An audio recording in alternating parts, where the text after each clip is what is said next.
Get ready for the dictation. 5 seconds.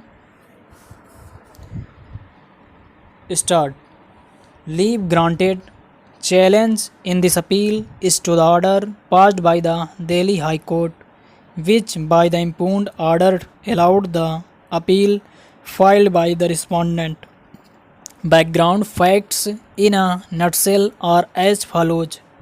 Respondent, the propounder of the registered will dated 13th July 1989, executed by his mother, has locked horns with his step-brother Krishna Kumar Sharma. The appellant herein, Srimati Sneh Prabha Sharma, the testatrix, and her husband Ram Mohan Sharma were married twice. Respondent is the son of testatrix and Ram Mohan Sharma. Appellant is the son from the first wife of Ram Mohan Sharma. The respondent's case is this, that the will dated 13th July 1989 was made by the above said testatrix in sound disposing mind on 13th July 1989, and it was got registered on 11th September 1989. Srimati Sneh Prabha Sharma died on 9th July 1990. Except the appellant, none of the other siblings of the appellant contested the petition moved by the appellant under Section 276 of the Indian Succession Act 1925. In short, the Act. The basic question before the High Court was whether Article 137 of the Indian Limitation Act 1963. In short, the Limitation Act applies to the facts of the present case.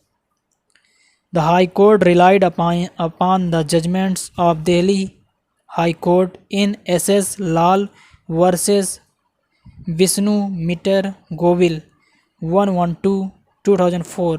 Delhi Law Times 877 DB, and in Kanwal Malhotra versus State 125 2005.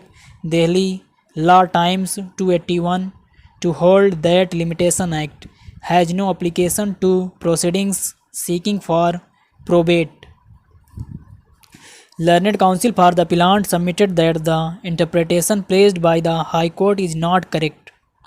The primary question that needs reconsideration is whether Article 137 of the Limitation Act is applicable.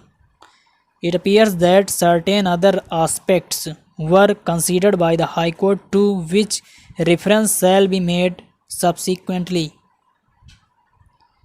In the Kerala State Electricity Board, Trivandrum versus T.P. Kunhalihumma 1976 4 SCC 634, it was inter alia observed as follows.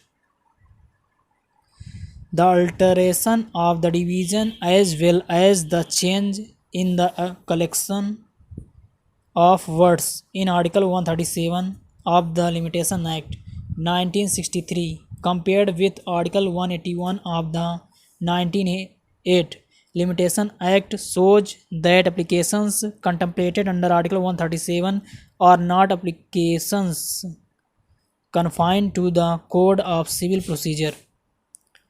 In the 1908 Limitation Act, there was no division between applications in specified cases and other applications as in the 1963 Limitation Act. The words any other application under Article 137 cannot be set on the principle of SJM generis to be applications under the Civil Procedure Code other than those mentioned in Part 1 of the third division.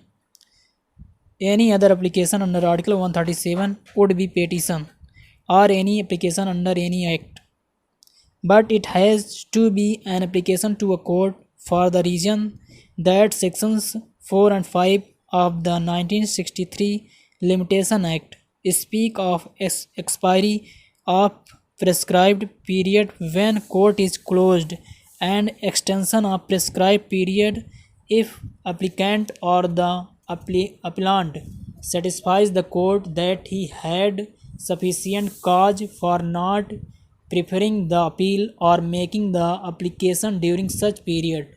Stop. Thank you.